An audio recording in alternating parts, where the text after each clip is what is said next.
So trumpets might be a little more confusing than you think, because this is what it sounds like when you play a C on a piano. Okay? And this is what it sounds like when you play a C on a trumpet. It's a different note. So the thing that's going on here is any length of tube is going to have a fundamental frequency. So on a trumpet, there's like a fixed tube length. You can actually change the tube length by pushing down the valves. So like when this is down, the air's going to go through this bit of tube here, but don't worry about that. There's a length of pipe that you have when all the valves are up, and the fundamental frequency that produces is the same as a B flat. So I play a note with none of the valves down. It's a B flat. The weird thing is, trumpet players actually call that note a C, and if you have sheet music for a trumpet player, if there's a C written, that's the note you have to play.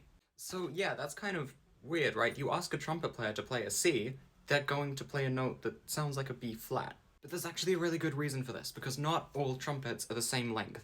This is a B flat trumpet, but not every trumpet's a B flat trumpet. You can also get C trumpets, or E flat trumpets, or cornets in different keys. And if you play in an orchestra, you might find yourself having to switch from one kind of trumpet to another. This was more important back before we had valves, because it was the only way to play in different keys, but it still happens. But if you've learned how to play the trumpet in one key, well, you'd know that having all the valves open is a B flat, and you know all of the other combinations to play all the other notes. But if you then switch to an E flat trumpet, suddenly you don't know what all the notes are. So the solution is, instead of changing the way you play the trumpet, we just change the key that the sheet music's in, and then you can follow along as if it's any kind of trumpet. This does get a little confusing when you're playing with other musicians. Like if you're in a group with a pianist in C and a trumpet player in B flat and an alto sax in E flat, you're all in different keys at the same time. So I find that I usually end up just talking in concert pitch, which is the key the piano's in, even if my sheet music is in a different key.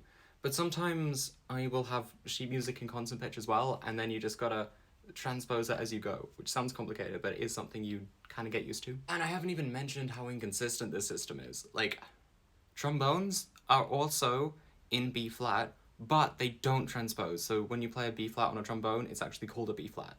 And if you're wondering how the hell a trumpet plays every single note when it's only got 3 buttons, I recently made a video about that as well. I talk a lot about music theory on here, but mostly in terms of digital synthesizers. So if that's your thing, there's a follow button.